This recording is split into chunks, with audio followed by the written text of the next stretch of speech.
All right, guys, welcome to Just Driven. In today's video, we're going to be unpacking all that we've learned from our last track event with the GR Corolla. There's a lot to go over. We're going to be talking about mods and some wonderful things we're going to be doing for our next big event, which is scheduled in about a month. So I think you guys are going to like what you see here. Stay tuned and check this out.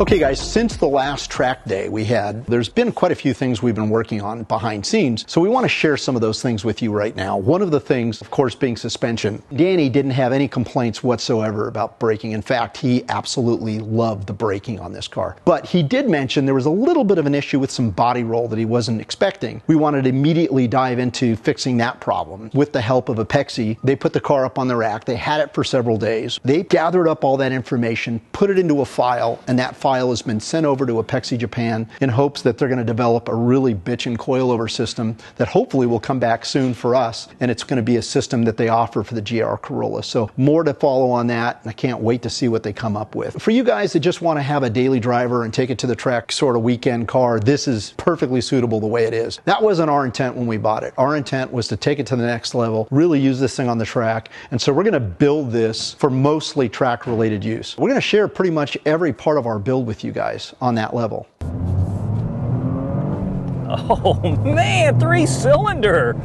Whoa, baby.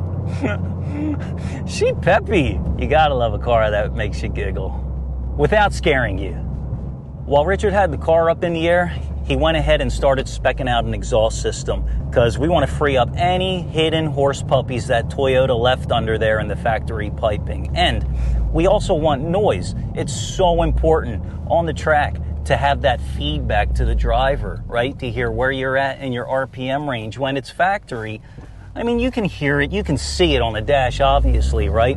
But you want to feel it. You know, you want to feel it through your ear hole, and you want to feel it in, you know, just that I'm out here having a good time thing. We're playing around with some ideas on the exhaust. Are we going to go twin exit center?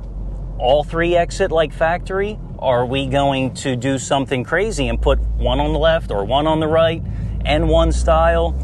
We're going to play around with it and have some fun. So hit us up in the comments. Let us know what you would do. This car is fun, right? And we want it to be as fun as possible. So, hey, you know, big exhaust, turbocharged car, we need that. And speaking about fun, Daryl took this car out to the canyon. He was having some fun with it.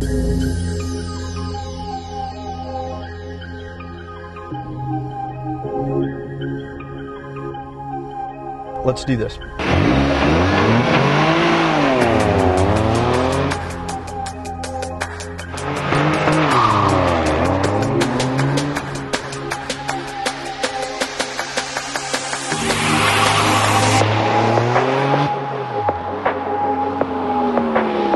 It said all-wheel drive system overheating, and then it went into two-wheel drive mode, but now it's back into all-wheel drive mode.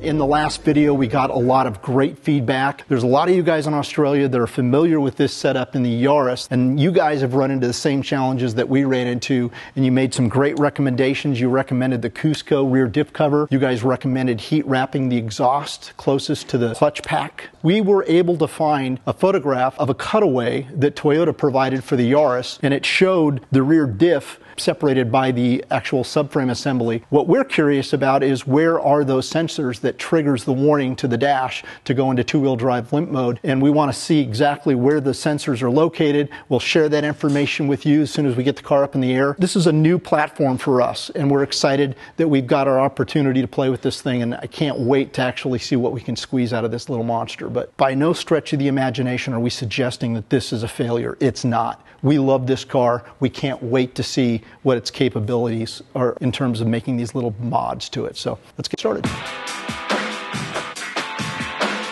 It looks a little different. Oh, it is. The subframe or the diff mount is aluminum on this one versus the Yaris, which looked like it was steel.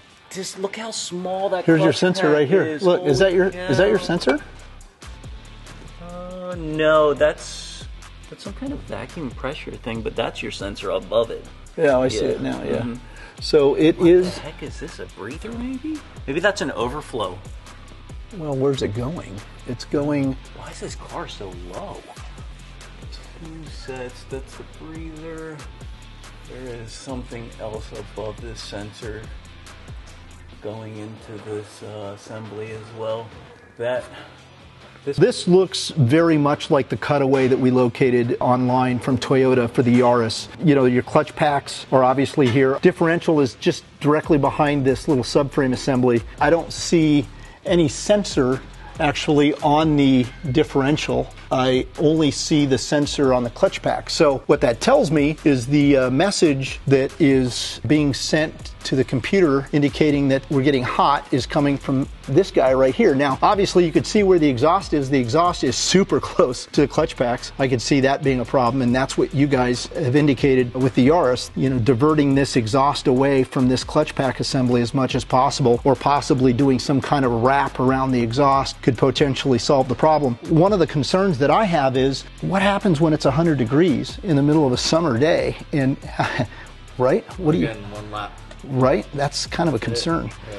What did we learn? We learned Toyota freaking put a lot of time and effort into securing the underbelly of this car. I mean, look at it. It looks pretty bitchin'. Well, in this center section, outside of having like some louvers for heat to come out, this could be another plate that's ducting air directly into this area. Yeah, I could see that. Because this exhaust isn't low. Yeah. It's low here, but it doesn't need to be. Well, it seems like the resonator could be closer to the cat, too. It seems like you could get rid of this piece and actually move the resonator a little bit. Well, you change these flanges to V-band. You don't have this big old thing. Oh, I see. And coming downward. Okay. You V-band here, and then you go straight that way, diagonally that way. So where would you put the resonator up there? Somewhere here. Okay. Because this won't be here anymore. Yeah. So resonator can be here. It doesn't need to be that large. And then just heat wrap the crap out of the exhaust. And it'll be titanium. This can be a resonator. No more cat. Because that's after the O2 sensor. Yeah. Got it. There's already a cat up there. Yeah. Secondary cat. Yeah. And then build from there. And then just canister in the back.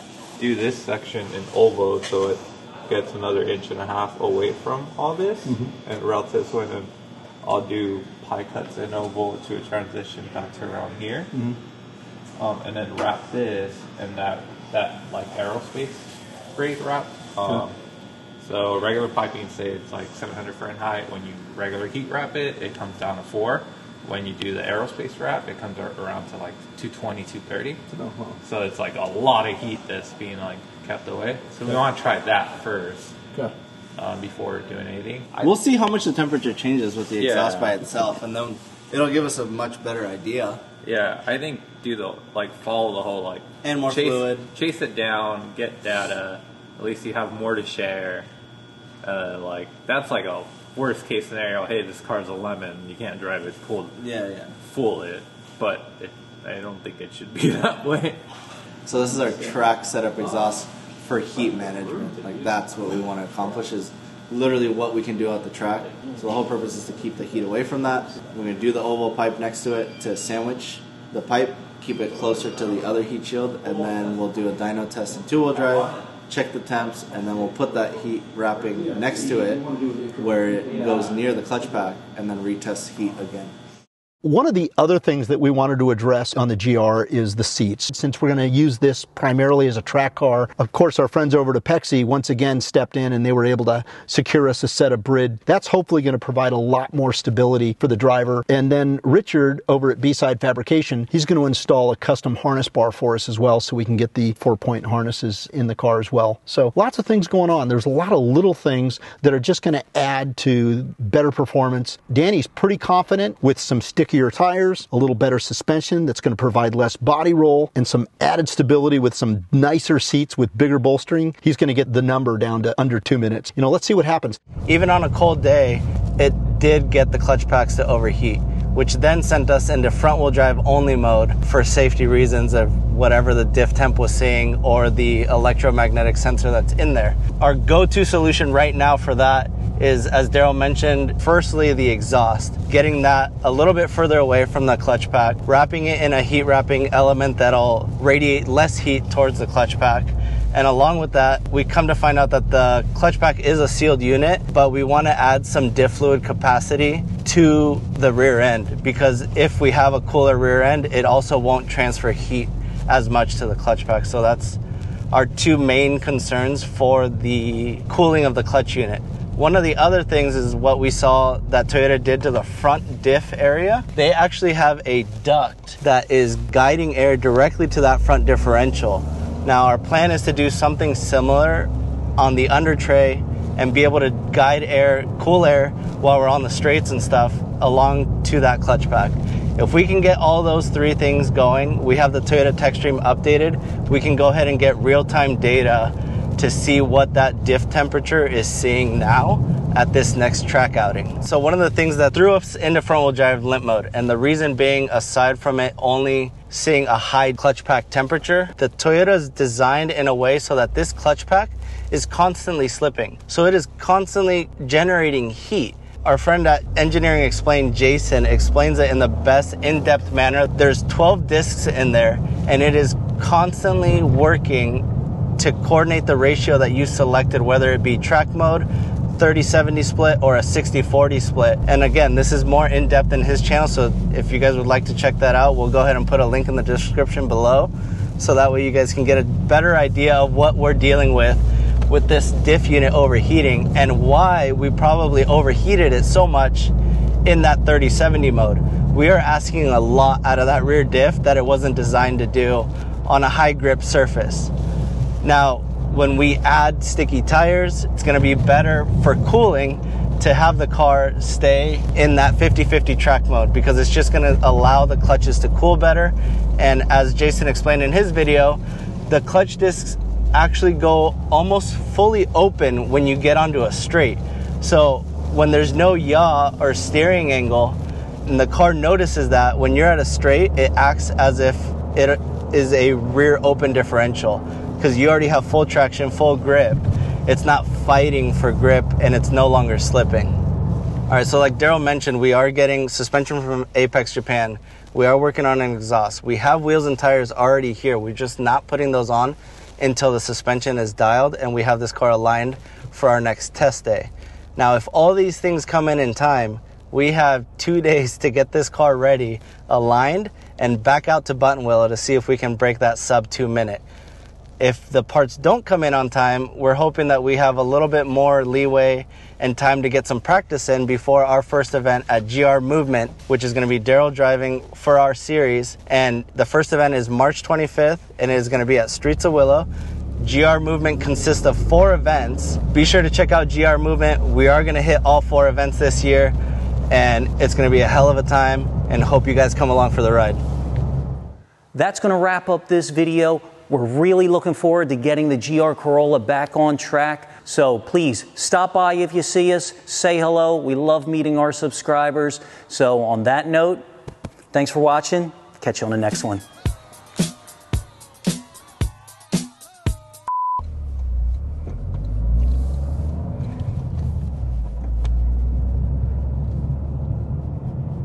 Have you ever been in a relationship where you're so comfortable with each other, and I mean in a good way, that you can be just with your partner, you know, your wife, your girlfriend, your boyfriend, whoever it may be, and not talk?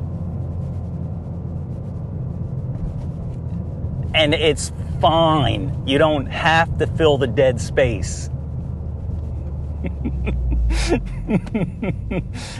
Oh.